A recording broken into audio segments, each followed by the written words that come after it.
Cool. Last episode, Shame Machine. Survival systems turned against you. This episode, those patterns didn't just stay in your head. They went into your cells before you had a say. Let's look at the download window. 0 to 7. Your brain was in theta state. That's a hypnotic state. So your brain was wide open, no filter. Whatever your environment said, you downloaded it directly. This is how kids learn fast. Language, rules, how to survive. Problem is, no part of you was checking if any of it was true. It just went in.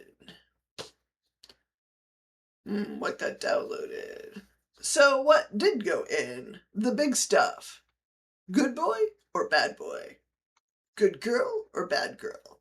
Lovable or not? The rules. What happens when you break them?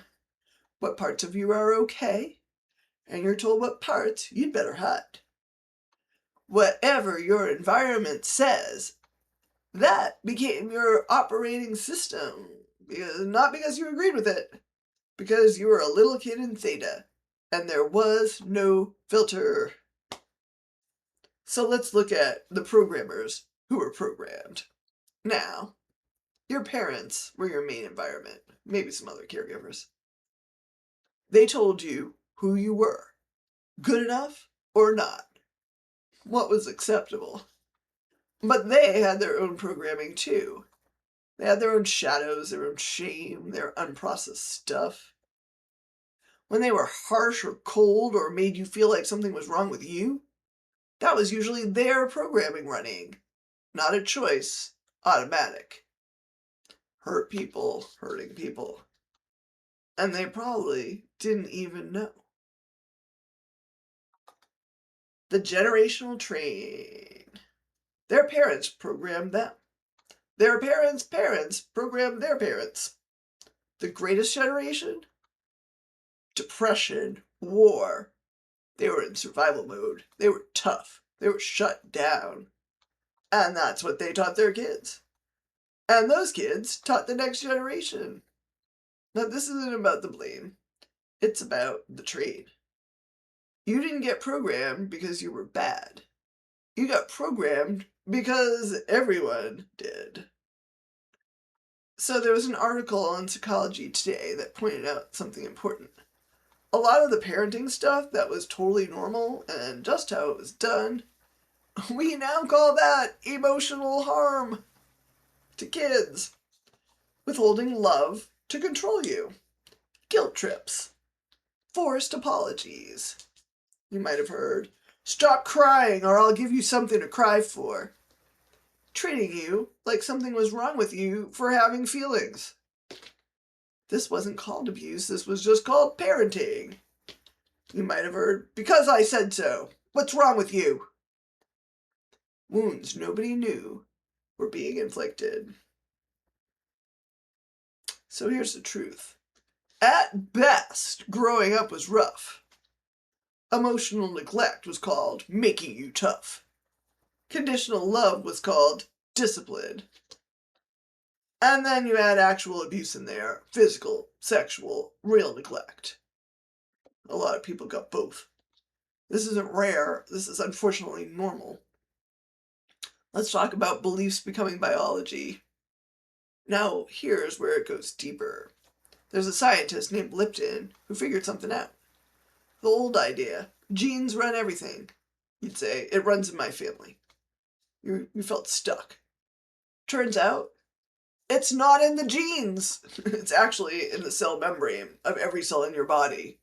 The skin of the cell. So the membrane reads what's happening and tells the cell, the little boss in the nucleus, how to respond. Your beliefs are part of your environment inside. It's happening inside. Your body and all the cells in it can't tell the difference between real threat and believed threat. So if you have I am bad running for 30 years, that's not just in your head. That's in your cells, all of them. Stress response, and then you get disease. health outcomes here. The CDC called childhood adversity the #1 health priority years ago. Not because of your mind, but because of your body. The study showed a direct link between rough childhoods and adult health problems. So adults who have rough childhoods get heart disease, autoimmune stuff, chronic illness, plus addiction, depression, anxiety. More adversity means worse outcomes. The programming didn't stay psychological, it became biological. So I want you to hear this too. It's not your fault. You didn't choose the programming. You were just a kid in the theta state. You just had all this shit downloaded into you. Your parents ran their code, their parents ran theirs. The system just keeps going. That shame you feel, it's not proof you're broken. It's proof you got programming you never chose. From people who got programming they never chose. So here's the good part. If beliefs can be downloaded into you, they can be updated. Beliefs can be updated. Then there's epigenetics. Genes turn on and off based on the environment, what the cells are signaling. If you change the beliefs, you change the signals, and you change your biology. Which is cool because you're not stuck. The software can be updated. So that's where it lives, not just in your head, in your cells. Downloaded before you could choose. By people who were programmed too. It's not your fault. And it can change. Next episode, why think positive just doesn't cut it. There's something called polyvagal theory. How your body decides safe or dangerous without asking your brain its opinion on it. I'll see you there.